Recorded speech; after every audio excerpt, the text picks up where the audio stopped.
Hello friends, welcome to brain activators. आज का हमारा जो टॉपिक है वो क्लास 8th का साइंस का है, कोल एंड पेट्रोलियम। जिसने पहले के चैप्टर नहीं देखे हैं वो जाकर देख लीजिए, चैनल का लिंक डिस्क्रिप्शन बॉक्स में दिया हुआ है। तो चलिए शुरू करते हैं आज का टॉपिक, कोल एंड पेट्रोलियम। को हम जो है अपनी डेली लाइफ में बहुत सारी चीज़ें यूज़ करते हैं, तो उसमें से कुछ जो है वो नेचुरल होती हैं और कुछ जो है वो मैन मेड होती हैं। नेचुरल में जैसे प्लांट्स, एयर, वाटर ये सब आ जाते हैं, और मैन मेड में जैसे लाइटनिंग है और बुक्स है, ये सब हो जाते हैं। तो जो नेचुरल रिसोर्सेज हैं उसमें जो है दो कैटेगरीज में हमने उनको डिवाइड किया है, इनएग्जॉस्टेबल एंड एग्जॉस्टेबल। जैसा कि नाम से ही पता चल रहा है, एग्जॉस्टेबल का मतलब होता है जो यूज़ हो जाए, जो ख़त्म हो जाए। तो इनएग्जॉस्टेबल तो वो होंगे जो अनलिमिटेड हैं, जिनको हम कितना भी यूज़ करें they will never get exhausted, like sunlight, air. और दूसरी तरफ एग्जॉस्टेबल वो हैं जो कि टाइम के साथ अगर हम उनको ज़्यादा यूज़ करेंगे तो वो ख़त्म हो जाएंगे। मीन्स कि उनके बनने का प्रोसेस जो है वो बहुत स्लो है। तो ऐसे ही हम जो है आगे देखेंगे। एग्जॉस्टेबल में हमने जो है फॉरेस्ट, वाइल्ड लाइफ, मिनरल्स, कोल, पेट्रोलियम, ये सब चीज़ें हमारी एग्जॉस्टेबल में आती हैं। तो इसमें से ही आज हम जो है कोल, पेट्रोलियम और नेचुरल गैस के बारे में पढ़ेंगे। जो कोल, पेट्रोलियम और नेचुरल गैस तीनों ही कैसे बनते हैं, इनके बनने का प्रोसेस क्या है? प्रोसेस ये है कि ये जो है डेड रिमेन्स से बनते हैं, dead remains of living organisms, plants और एनिमल्स, जिनको हम फॉसिल्स बोलते हैं। ये फॉसिल्स से बनते हैं under high pressure and temperature, तो इसलिए हम इनको जो है फॉसिल फ्यूल्स भी कहते हैं। तो पहले हम देखते हैं कोल को। कोल जो है वो हार्ड होता है, लाइक स्टोन, आपने देखा भी होगा। फ्यूल की तरह इसको यूज़ किया जाता है रूरल एरियाज़ में, और जो प्रेस वाले होते हैं आपने देखा होगा, और जो भुट्टा भूनते हैं उनके पास भी कोल ही होता है। पहले जो है इसको रेलवे इंजन्स में भी यूज़ किया जाता था टू प्रोड्यूस स्टीम, और थर्मल पावर प्लांट्स में और इंडस्ट्रीज़ में जो है कोल को यूज़ किया जाता था एज अ फ्यूल। तो कोल जो है वो बनता कैसे है? तो मिलियंस ऑफ ईयर्स एगो जो फॉरेस्ट जो है वो डेड हो गए थे, वेटलैंड एरियाज़ या एनिमल्स जो डेड हो गए थे वो जो है दब जाते हैं अर्थ में नीचे। तो उनके दबने से क्या होता है, high pressure and high temperature condition create होती है, जिससे कि जो है कोल बनता है। क्या होता है, जैसे जैसे वो नीचे दबते चले जाते हैं तो जो है टेम्परेचर और प्रेशर जो है वो बढ़ता चला जाता है, जिसकी वजह से जो डेड प्लांट्स और एनिमल्स है they slowly get converted into coal, and coal is mainly of carbon. तो इसलिए इस प्रोसेस को जो है हम कार्बोनाइजेशन कहते हैं।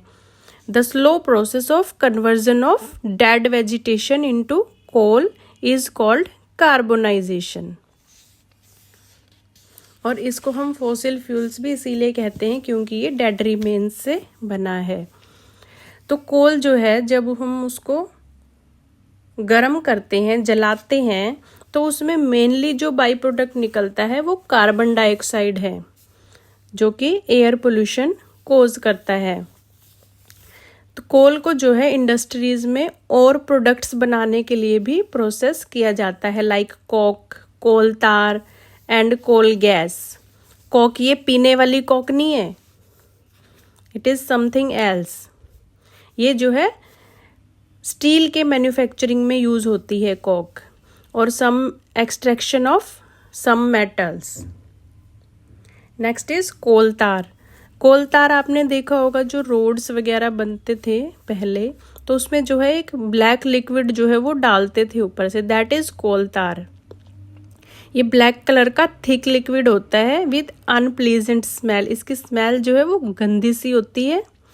ये जो है बहुत सारे सब्सटेंसेस का मिक्सचर होता है। ये प्रोडक्ट जो है कोल तार जो है मेनली यूज़ किया जाता है डाइज, ड्रग्स, परफ्यूम्स में और फोटोग्राफिक मटेरियल्स वगैरह में, प्लास्टिक बनाने में भी इसका यूज़ होता है। और जो नेफ्थलीन बॉल्स हम यूज़ करते हैं to repel the moths, that is also made by using coal tar. आजकल जो है बिटुमिन जो है वो भी एक प्रोडक्ट है जिसको हम यूज़ करते हैं रोड्स बनाने के लिए इंस्टेड ऑफ कोल तार। नेक्स्ट है कोल गैस। कोल गैस भी जो है हमें कोल की प्रोसेसिंग से ही मिलती है। जब हम उसको कोक बनाते हैं कोल से, तो उस प्रोसेसिंग में जो है गैस भी इवॉल्व होती है जिसको हम फ्यूल की तरह यूज़ करते हैं।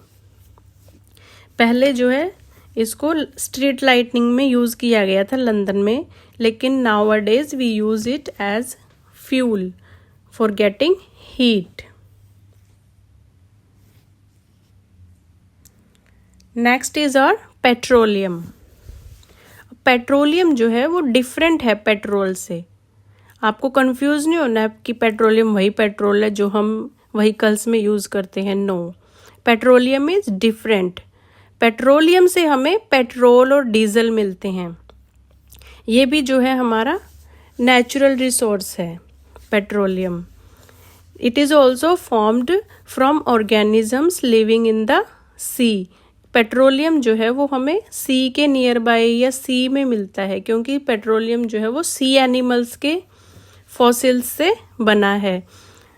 ये भी मिलियंस ऑफ ईयर्स में बनता है। Absence of air, high temperature and high pressure are the conditions under which dead fossils of organisms are converted into petroleum.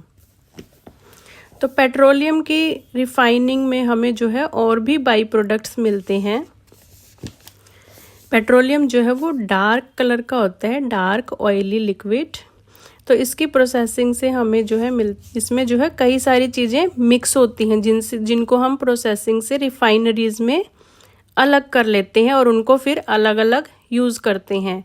Like petroleum gas, petrol, diesel, lubricating oil और wax. ये सब चीज़ें जो है हमें पेट्रोलियम से ही मिलती हैं। ये आप देख सकते हैं यहाँ पर इन्होंने दिखा रखा है डिपोजिशन कि पेट्रोल जो है हमें पेट्रोलियम जो है हमें कैसे मिलता है। जो वेल्स डिग करे जाते हैं और उसमें जो है ऊपर गैस होती है, उसके बाद ऑयल होता है और नीचे वाटर होता है। आप देखेंगे कि ऑयल जो है वो वाटर से ऊपर है और गैस भी। ऐसा इसलिए क्योंकि ऑयल और गैस जो है they are lighter than water, तो इसी वजह से ये जो है ऊपर आ जाते हैं। इंडिया में जो है पेट्रोलियम कहाँ मिलता है? Assam, Gujarat, Mumbai high and river basins of Godavari and Krishna. ये जो है साइट्स हैं जहाँ पर पेट्रोलियम इंडिया में निकाला जा रहा है। तो पेट्रोलियम से जो हमें सब्सटेंसेस मिलते हैं उनको हमने एक कैटेगरी में डिवाइड कर दिया है जिसको हम पेट्रोकेमिकल्स बोलते हैं। इनको हम यूज़ करते हैं डिटर्जेंट्स में, और जो आर्टिफिशियल फाइबर्स हैं हमारे जैसे पॉलिस्टर, नाइलॉन, इनमें भी इसका यूज़ होता है। और पॉलीथीन बनाने में, प्लास्टिक में, और नेचुरल गैस से जो हाइड्रोजन मिलती है that is used in the production of fertilisers. तो पेट्रोलियम जो है वो हमारे लिए बहुत यूज़फुल है, इसलिए हमने इसको एक नाम भी दिया है। It is also called black gold. ये आपका टेबल दिया हुआ है जिसमें हमें दिखा रखा है कि पेट्रोलियम में से क्या क्या अदर आइटम्स जो है हम रिफाइन करके निकालते हैं और उनके यूजेस भी दिए हुए हैं, जैसे कि गैस है, पेट्रोल है, केरोसिन, डीजल, वैक्स, ये सब चीज़ें जो है हमें पेट्रोलियम से मिलती हैं। तो ये सब जो है वो पेट्रोकेमिकल्स हैं। नेक्स्ट हमारा है नेचुरल गैस। नेचुरल गैस भी जो है हमारा बहुत इम्पॉर्टेंट है। ये भी फॉसिल फ्यूल है। इसको हम जो है पाइप्स के थ्रू ट्रांसपोर्ट कर सकते हैं इजीली, और इसीलिए इसका जो है हम एज अ फ्यूल यूज़ करते हैं ट्रांसपोर्ट में भी और इंडस्ट्रीज़ में भी। जो नेचुरल गैस है इसकी ये जो है कंप्रेस्ड फॉर्म में अवेलेबल होती है एज सीएनजी। सीएनजी की फुल फॉर्म क्या है आपकी? Compressed natural gas. तो इसको हम व्हीकल्स में यूज़ करते हैं क्योंकि ये जो है लेस पोल्यूटिंग होती है। ये जो है क्लियर फ्यूल है हमारा। सॉरी। इसकी सबसे बड़ी एडवांटेज क्या है कि इसको हम डायरेक्ट यूज़ कर सकते हैं होम्स में, फैक्ट्रीज़ में पाइप्स के थ्रू ले जाकर, और इससे जो है पोल्यूशन बिल्कुल भी नहीं होता है। तो जो नेचुरल गैस है वो भी as a by product use की जाती है कुछ चीज़ों की मैन्युफैक्चरिंग में, जैसे कि केमिकल्स हैं और फर्टिलाइज़र्स हैं। इंडिया में जो है नेचुरल गैस त्रिपुरा, राजस्थान, महाराष्ट्र में मिलती है और गोदावरी कृष्णा के डेल्टा में। इंडिया में रिजर्वायर कहाँ पर है नेचुरल गैस के? Tripura, Rajasthan, Maharashtra and Godavari Krishna delta.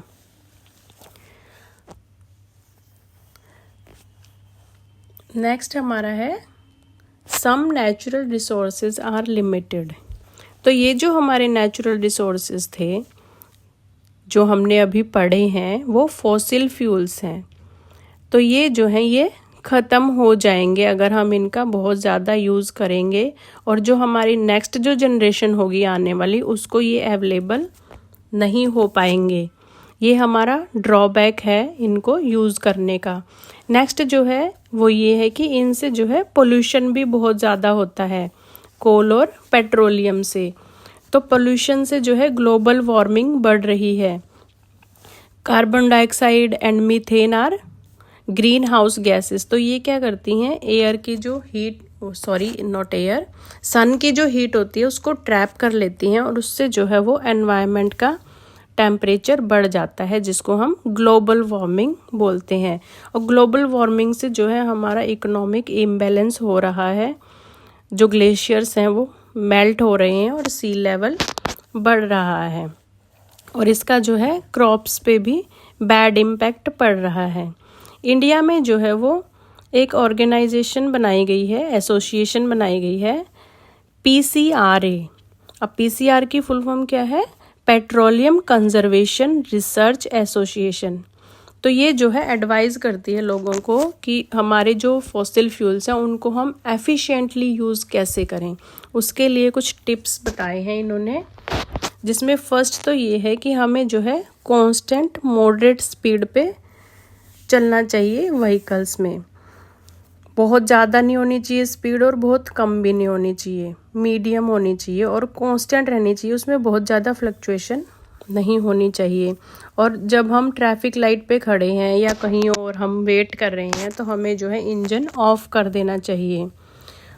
और जो टायर्स हैं उनका प्रेशर प्रॉपर होना चाहिए, जिससे कि इंजन पे ज़्यादा लोड ना पड़े और वो ज़्यादा फ्यूल ना ले।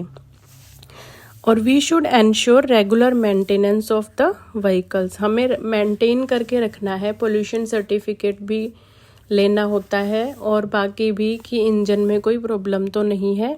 ये सब चीज़ें हमें मेंटेन करके रखनी होती है व्हीकल्स की, जिससे कि हम फ्यूल को सेव कर सकें।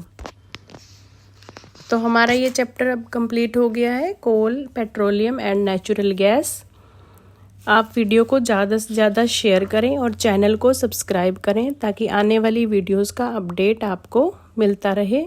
Thank you for watching.